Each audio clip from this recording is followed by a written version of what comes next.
Somebody call Castro because we are in need of some serious fidelity. Let's get started. Ba-da-ba-ba-da-ba-ba.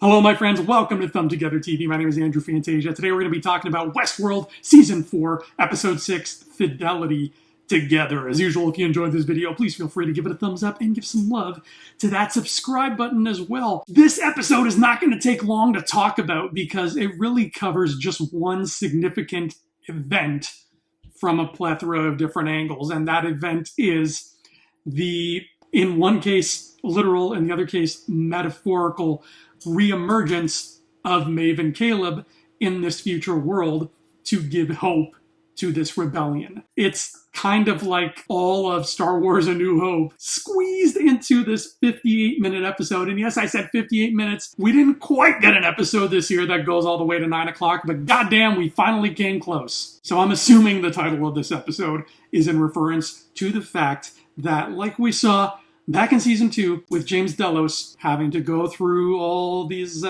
exercises to ensure that fidelity was there and the James Delos hosts. Now we have Caleb hosts, a bunch of them being tested for their own fidelity. And what does that mean? Sometimes it means just wasting away in a glass cell, which is voyeuristic and creepy, but hey, that's Charlotte. Other times it means that he breaks out of said cell to try to contact his daughter. Now, the clues he is leaving behind, this whole quest that he goes on multiple times, even though we only follow it once, God, that is some beautiful Westworld storytelling. And as I was watching the episode, it reminded me of that fact. It reminded me of no matter how crazy or convoluted or complicated this show can become, and dear God, it can become that sometimes, what the writers of Westworld never fail to do, never once have they failed to do this, is use their subject matter to its fullest extent. And here's what I mean by that. It's simple. Their subject matter is there's lots of robots who become self-aware and they're not fans of humans.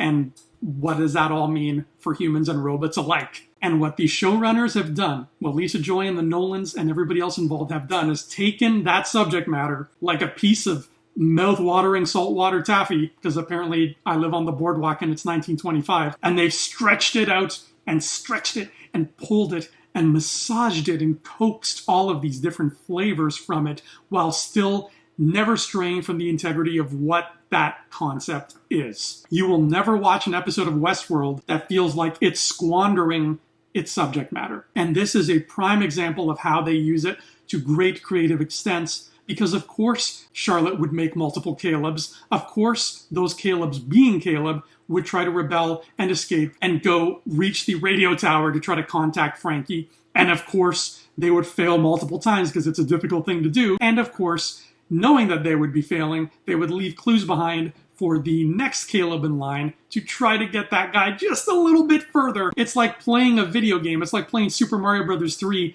except every time you die, you leave behind a little Mario corpse that just kind of sits there where you fell. And it's there to show you, hey, danger's coming, because look what happened to you. Wow, this really turned morbid, didn't it? I'm sorry, Mario. And even though Caleb has to slog through all of these innumerable corpses of his, and he has to contend with those horrifying drone husks, which we finally see do the things that we've always feared they would do, which is choke a mofo, and he fights them off, and he finally edges his way to victory, victory being the roof and the radio tower, and hope emerges. He puts out his message. And yes, even though she only heard a smidge of it, Frankie does hear the message. And at roughly the same time, Maeve awakens in the future to help the rebels with their rebellion. It's very, very poetic the way that Caleb and Maeve fell at the same time, only to sort of return to the world of the living at the same time, just in time for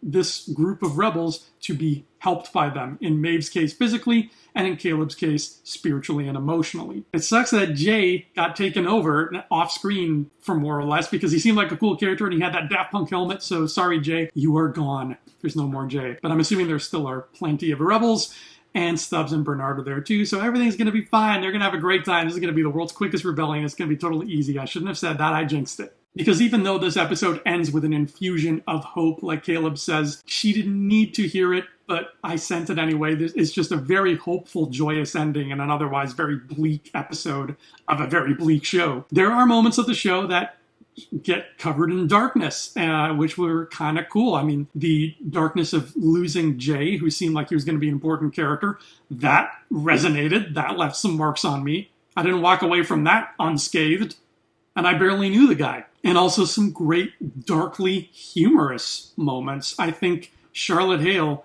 has one of the funniest / coolest villain lines I have ever heard, where she's just brooding as she stares contemplatively out her window. And Clementine comes behind her and they start talking. And Charlotte's talking about how much she hates humans. And she's saying, oh, these humans, everything they do is so small. It's exhausting. That's such a cool villain line. I want to get that plaqued. I want to get the actual one plaqued because I feel like I didn't even do it justice and I missed the first part.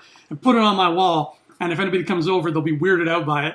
And they'll be like, Andrew, what's that on your wall? Charlotte Hale is just becoming one of my favorite villains ever. And it has nothing to do with the Tessa factor, all right? I know the Tessa factor is covering this cake in a frosting of bias, but trust me, Tessa aside, still a great villain. So only 2 episodes left in this season. We didn't get any Teddy or Dolores or William this week. I'm very curious to find out how this is all going to wrap up. Apparently, this is the first time I've read this, so it's news to me. Maybe it's not news to you, but apparently the 5th season, which is in development right now, will be the final season of Westworld. So that means if it's anything like the last few, we have 10 episodes left of this whole show before everything is said and everything is done. I don't know what the future has in store, but I know we have 2 weeks left of this show. Again, it's going to be a little bit of a struggle for me to talk about the next 2 episodes because work is getting demanding again. Summertime is a heavy time for this boy, but I'm going to do my best to have those analyses out for you as soon as I possibly can. I will see you shortly for episodes 7 and 8. Until then, my friends, these violent delights have violent ends.